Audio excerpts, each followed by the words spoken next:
कैसे हो बच्चों। आज आप लोगों को इलेक्ट्रिसिटी विद्युत पढ़ाने जा रहे हैं। ध्यान से देखिए इसको और इसका आनंद लीजिए। देखिए इलेक्ट्रिसिटी में क्या पढ़ना है सबसे पहले तो चार्ज के बारे में तो आप लोग जानते हैं। चार्ज क्या चीज़ है ये पहले भी पढ़ा चुके हैं। चार्ज के बारे में पूरा डिटेल्स बताए हैं। उस वीडियो का लिंक जो है डिस्क्रिप्शन में डाल देंगे। फिर भी चार्ज के बारे में थोड़ा सा बताते हैं। देखिए इसको कि चार्ज क्या है। चार्ज जो है पॉजिटिव चार्ज और नेगेटिव चार्ज, ये बात हम लोग जानते हैं। तो चार्ज जो है वो मेनली होता है इलेक्ट्रॉन्स के कारण होता है। किसके कारण होता है? इलेक्ट्रॉन्स के कारण होता है। इलेक्ट्रॉन का अगर रिच रहेगा तो नेगेटिव चार्ज, इलेक्ट्रॉन का डिफिशिएंट रहेगा यानी इलेक्ट्रॉन का कमी रहेगा तो पॉजिटिव चार्ज। ये बात जानते हैं। तो इलेक्ट्रॉन जो है, इलेक्ट्रॉन पर कितना चार्ज रहता है? -1.6 इंटू 10⁻⁻⁹ कूलम। ये बात पता है। एक इलेक्ट्रॉन का चार्ज इतना होता है और एक कूलम में कितना इलेक्ट्रॉन्स होता है ये भी मालूम है। कितना होता है? 6.25 इंटू 10⁻18 इलेक्ट्रॉन्स। ये सब भी बता चुके हैं। एक कूलम में 6.25 इंटू 10⁻18 इलेक्ट्रॉन्स, ये मालूम है। चार्ज जो है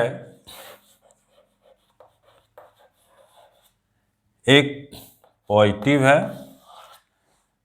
पॉजिटिव कहाँ है? जहाँ इलेक्ट्रॉन का डिफिशिएंट रहता है, इलेक्ट्रॉन की कमी रहता है, वो पॉजिटिव चार्ज हो गया। और एक चार्ज नेगेटिव है जहाँ इलेक्ट्रॉन डिफिशिएंट,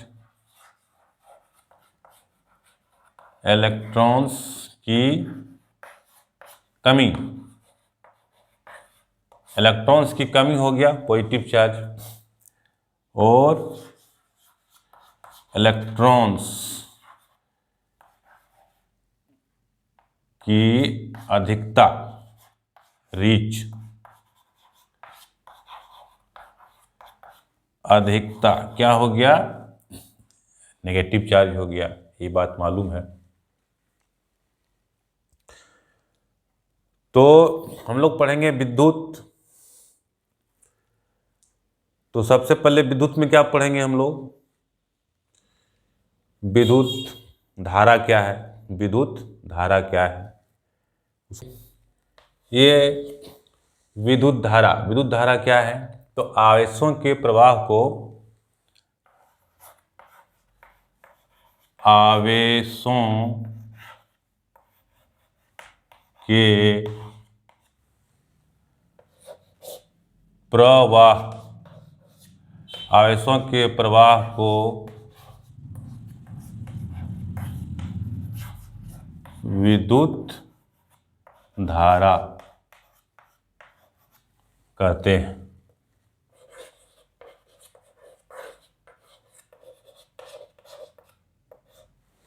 आवेशों के प्रवाह को विद्युत धारा कहते हैं। यानी I इक्वल टू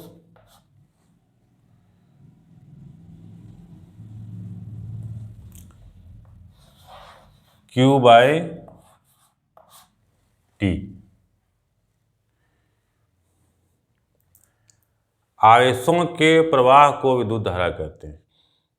आवेश जब कंडक्टर में फ्लो करेगा, कोई कंडक्टर रहेगा, इसमें जब चार्ज फ्लो होगा, इसमें चार्ज फ्लो होगा तो पर सेकेंड जितना आवेश इसमें फ्लो होगा उसको क्या कहेंगे? विद्युत धारा कहेंगे। आवेशों के प्रवाह को विद्युत धारा कहते हैं। I equal to Q/T। ये बात समझ में आया।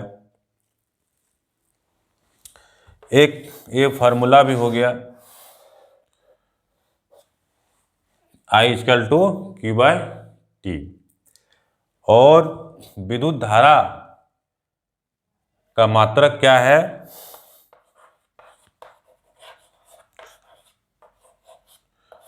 विद्युत धारा का मात्रक क्या है? एम्पियर। क्या है? एम्पियर। इसको ए से डिनोट करते हैं, एम्पियर, ए। तो ये बात समझ में आया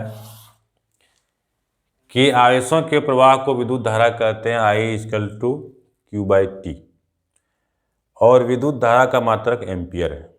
ये बात समझ में आया। अब आगे देखते हैं हम लोग विभव। विभव क्या है? वोल्टेज जिसको बोलते हैं, देखते हैं। देखिए विभव क्या है। विभव क्या है कि विद्युत क्षेत्र में अनंत से एकांक पॉजिटिव चार्ज को लाने में किया गया कार्य उस बिंदु पर विभव कहते हैं। यानी एकांक पॉजिटिव चार्ज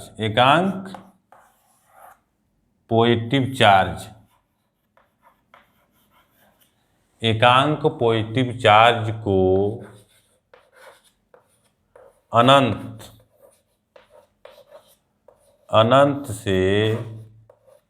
एकांक पॉजिटिव चार्ज को अनंत से विद्युत क्षेत्र में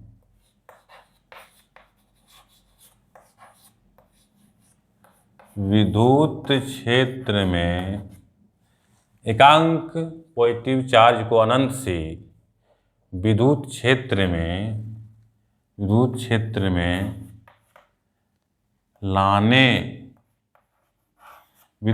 में लाने में किया गया कार्य उस बिंदु पर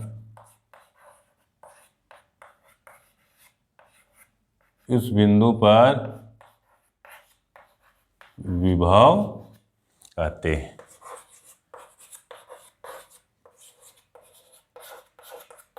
एकांक पॉजिटिव चार्ज को अनंत से विद्युत क्षेत्र में लाने में किया गया कार्य उस बिंदु पर विभव कहते हैं। जैसे कि ये मान लीजिए यहाँ पे विद्युत क्षेत्र इधर है, मान लीजिए विद्युत क्षेत्र इधर है, एक कोई पॉजिटिव चार्ज को अनंत से ला रहे हैं, इस बिंदु पर लाए, कोई पॉजिटिव चार्ज को इस बिंदु पर लाए, तो इस बिंदु पर अनंत से इस बिंदु तक लाने में जो कार्य होगा, एक तो उस बिंदु पर विभव करते। लाने में क्या गया कार्य? मान ले W हुआ,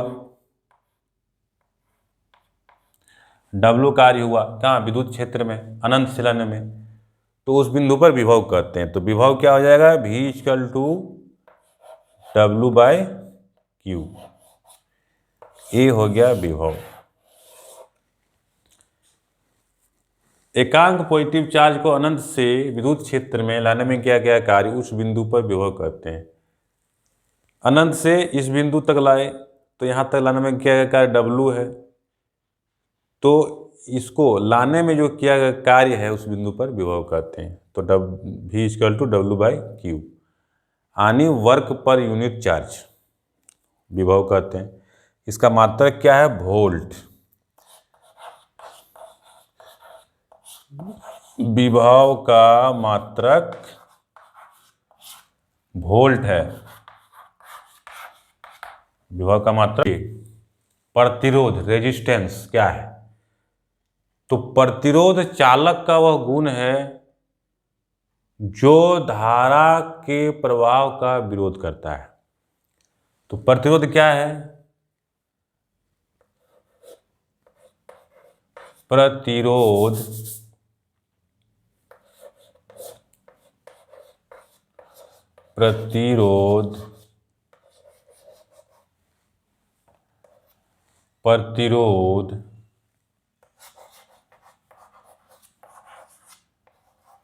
चालक का वह गुण है जो विद्युत धारा के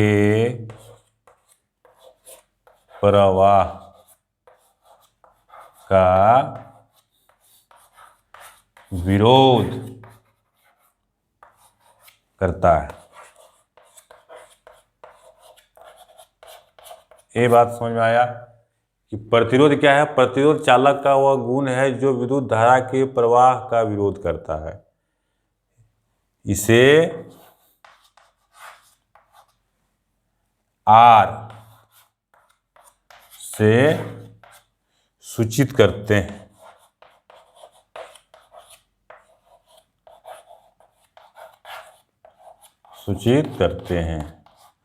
इसका SI मात्रक क्या है? ओम है, OHM, ओम।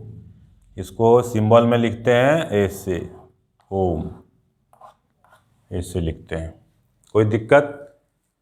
चालक का वह गुण है जो विद्युत धारा का प्रवाह का विरोध करता है, इसे प्रतिरोध कहते हैं। इसका मात्रक क्या है? ओम है।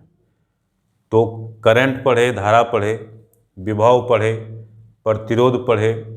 अब प्रतिरोध किस पे डिपेंड करता है वो भी देख लेते हैं। प्रतिरोध किस पे डिपेंड करता है देखते हैं।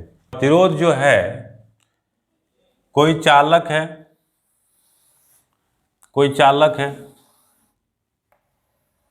ये इसका क्रॉस सेक्शन एरिया बोलते हैं, इसकी क्रॉस सेक्शन एरिया, इसको क्रॉस सेक्शन एरिया बोलते हैं A।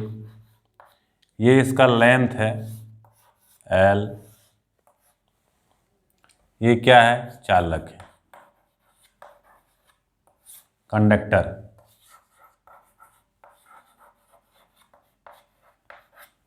है, चालक है। तो प्रतिरोध किस पर डिपेंड करता है? तो देखिए, प्रतिरोध जो होता है R, जितना ज़्यादा लंबाई बढ़ेगा तार की लंबाई जितना बढ़ेगा प्रतिरोध बढ़ेगा, यानी R प्रोपोर्शनल टू L, चालक के लंबाई का समानुपाती होगा। और R जो होगा inversely proportional to cross section area, इसको बोलते हैं क्रॉस सेक्शन एरिया। ये गोल मोटाई इसका इनवर्सली प्रोपोर्शनल होगा।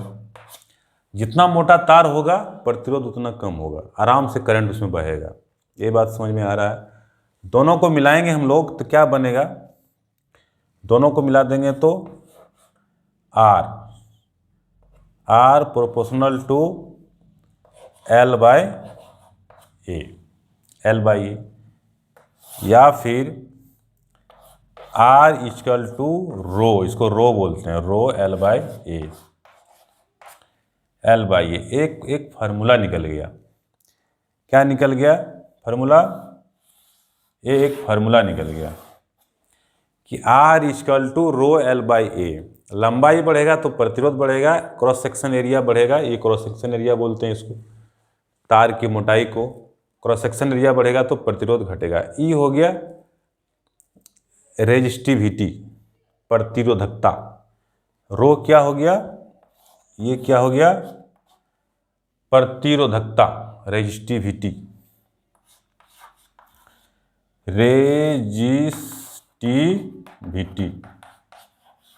रेजिस्टिविटी, प्रतिरोधकता। और एक पे डिपेंड क्या करता है? प्रतिरोध क्रॉस सेक्शन एरिया पे डिपेंड किया, लेंथ पे डिपेंड किया, और किस पे डिपेंड करता है? पदार्थ पे डिपेंड करता है। ये कौन चीज़ है? वो पदार्थ के गुण पे डिपेंड करता है कि वो कॉपर में जा रहा है करंट कि जो है सिल्वर में जा रहा है, उस पे डिपेंड करता है। पदार्थ मतलब चालक के मटेरियल पे डिपेंड करता है। तो ये हो गया रेजिस्टिविटी। तो रेजिस्टिविटी का जो रेसिप्रोकल होता है उसको बोलते हैं कंडक्टिविटी। यानी कंडक्टिविटी क्या हो जाएगा? कंडक्टिविटी, कंडक्टिविटी को बोलते हैं चालकता। चालकता, चालकता बराबर क्या होता है? 1/ρ। जिसका रेजिस्टिविटी ज़्यादा होगा उसका चालकता कम होगा, जिसकी चालकता कम होगा उसका रेजिस्टिविटी, जिसकी रेजिस्टिविटी ज़्यादा होगा उसकी चालकता कम होगा, जिसकी रेजिस्टिविटी कम होगा उसका चालकता ज़्यादा होगा। तो रेजिस्टिविटी जो होता है सबसे कम होता है सिल्वर का, सिल्वर। तो और जिसका ज़्यादा होगा उसका, इसलिए सबसे अच्छा चालक माना जाता है सिल्वर को। सिल्वर मतलब चांदी। और इसका एक पूरा चार्ट आप लोग को दिखाते हैं। देखिए ये चार्ट है, इस चार्ट में देख लीजिए, ये पूरा डिटेल्स दिया हुआ है कि रेजिस्टिविटी किसका है, किसका ज़्यादा है, किसका कम है, और किसकी चालकता ज़्यादा है। ये बात समझ में आया? तो क्या क्या समझ में आया? करंट विद्युत धारा, विभव वोल्टेज, रेजिस्टेंस, रेजिस्टेंस किस पे डिपेंड करता है, ये बात समझ में आया। अब हम लोग देखते हैं ओम्स का लॉ। ओम्स का लॉ पढ़ने के बाद हम लोग न्यूमेरिकल्स देखेंगे, सब पे न्यूमेरिकल्स बनाएंगे तो और अच्छा से समझ में आएगा। देखते हैं आगे क्या है ओम का नियम क्या है। तो ओम का नियम क्या है कि स्थिर ताप पर, ताप स्थिर रहना चाहिए, स्थिर ताप पर चालक में दो बिंदुओं के बीच विभवांतर उसमें प्रवाहित धारा के समानुपाती होता है। इसे ओम का नियम कहते हैं। सीधी सी बात है। क्या है ओम का नियम? कि स्थिर ताप पर किसी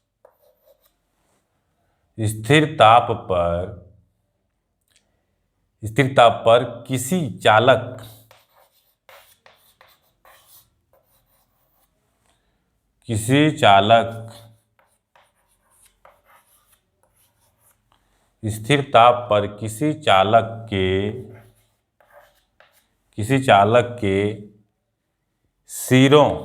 चालक के सिरों के बीच, स्थिर ताप पर किसी चालक के सिरों के बीच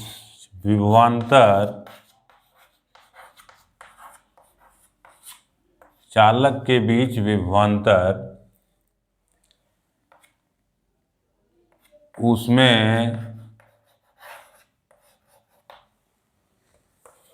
प्रवाहित विद्युत धारा के समानुपाती होता है।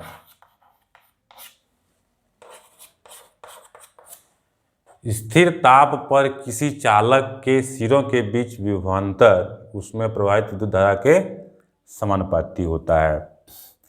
मतलब कोई चालक है, मान लीजिए ये चालक है, ये ए है, ये बी है, इसके बीच जो विभवांतर होगा भी, पोटेंशियल डिफरेंस, इसमें करंट जा रहा है आई, और इसका रेजिस्टर कितना है आर।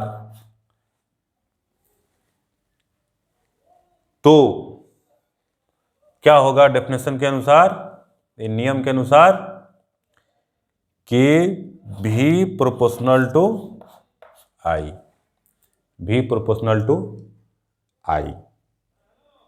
और क्या होगा,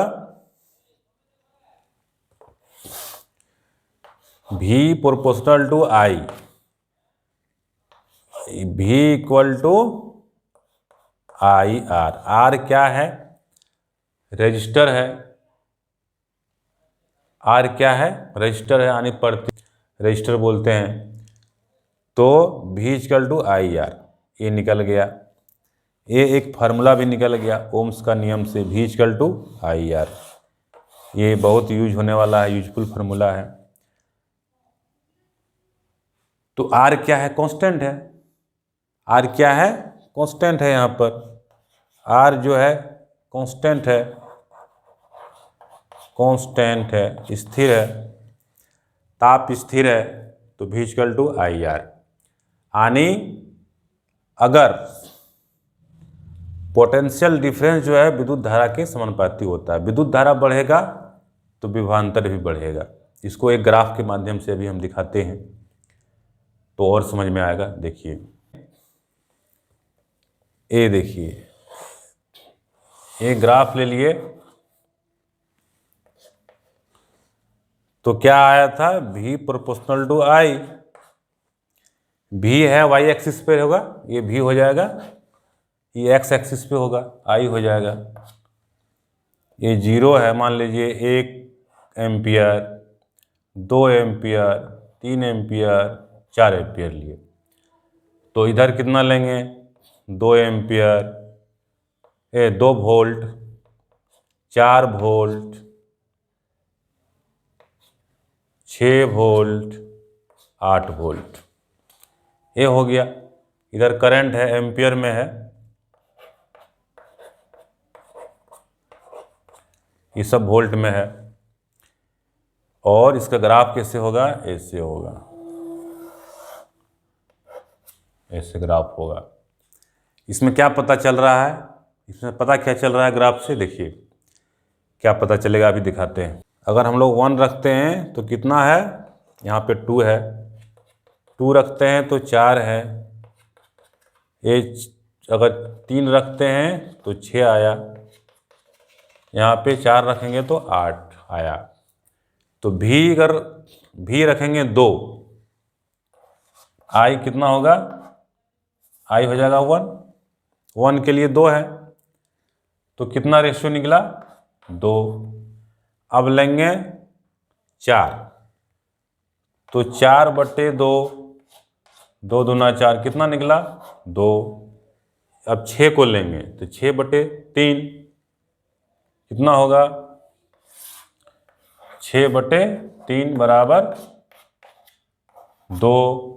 अब लेंगे 8, 8/4 बराबर 2। कांस्टेंट आ रहा है कि नहीं आ रहा है, यही तो ओम का नियम है। इस ग्राफ से क्या समझ में आ रहा है कि पोटेंशियल और करंट का रेशियो कांस्टेंट होगा, कांस्टेंट होगा। आ रहा है ना कांस्टेंट, 2 इसमें भी 2, इसमें भी 2, कांस्टेंट आ रहा है ना। तो यही है इस ग्राफ का महत्व। जब भी एग्जाम में ओम्स का लॉ आएगा इस तरह जरूर दिखाना है। समझ में आ रहा है, ये ओम्स का नियम हो गया। तो इसमें बहुत तरह का सवाल है, एक आध सवाल अभी दिखा देते हैं बना करके तो और समझ में आ जाएगा। देखिए, वोल्ट से जोड़ते हैं तो 4 एम्पियर विद्युत धारा प्रवाहित होता है। यदि 120 वोल्ट से जोड़ेंगे तो कितना विद्युत धारा प्रवाहित होगा। तो ये क्या है, यहाँ स्पष्ट है, ओम का नियम है। ओम का नियम क्या है, ओम का नियम क्या है कि V by I equal to constant, यही ना ओम का लॉ है। इसी का यूज करेंगे, क्या यूज करेंगे, V1 बाय I1 बराबर V2 बाय I2। कोई दिक्कत। अब देखिए V1 कितना है, V1 कितना है 60, I1 कितना है 4 एम्पियर, V2 कितना है 120, इसको निकालना है I2। तो I2 कितना हो जाएगा, I2 इक्वल टू 120 गुना 4/60, 60 दूना 120, 4 दूना 8, 8 एम्पियर। कोई दिक्कत? ये 8 एम्पियर निकल गया, कहीं कोई दिक्कत नहीं। देख कितना आसान से बन गया सवाल। तो इसी तरह से और सवाल बनवाएंगे नेक्स्ट क्लास में। तो उम्मीद है समझ में आया होगा। तो लाइक कीजिए चैनल को, पहली बार आए हैं तो सब्सक्राइब कीजिए। धन्यवाद।